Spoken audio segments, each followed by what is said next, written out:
Here are my theories and thoughts about the Knights of Guinevere trailer that is made by Dana Terrace, John Bailey Owen, and Zach Marcus. Hi there, my name is Tay, and I talk a lot, and obviously I'm gonna be talking about the Knights of Guinevere. I'm gonna be trying to go as fast as humanly possible. We already got a teaser for this 7 months ago, and looking back at the teaser, it seems like we now know Frankie and Andy are in it, which we now know are gonna be the two main protagonists of this series who look a little...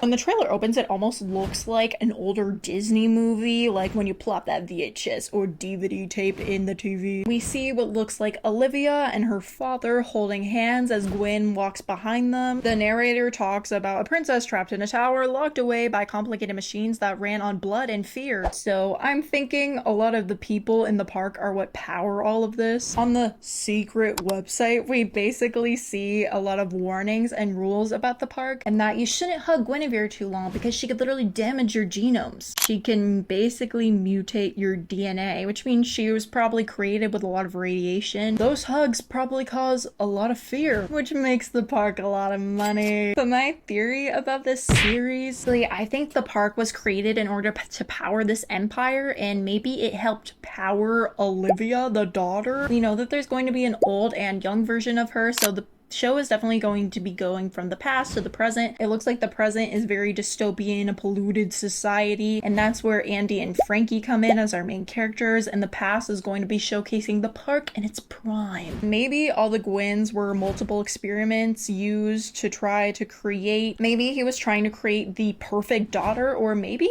his daughter had an illness and he was trying to find a way to heal her without using too much radiation that would cause damage to the genome, which we know causes damage. Maybe there were so many failed attempts on Gwen that obviously he's hiding, but he saw that he was able to make a better life for her, and once he finally found the solution, he was able to also give her an entire theme park of all of his good and bad creations he made. We also see a lot of the flyers mentioning something about blue blood, which is probably what you would get from hugging her, as she has blue blood, blue intestines, blue lungs, which also could be a reference to blue blood relating to royalty. I don't know if anyone cares about this, but Guinevere is also a queen. She was married to King Arthur, but she had an affair with Sir Lancelot, who was a knight. Since Lancelot and Guinevere's affair is kind of what led to the fall of King Arthur's empire, so King Arthur kind of could be an homage to the man, whatever his name, I don't know his name. The knights are probably Andy and Frankie, and when they unite with Guinevere, it's what causes the entire planet park's downfall. I don't know. What do you guys think? Comment down below. I want to hear all your thoughts, and go check out my YouTube video where I talk about this a lot more. I'm so excited.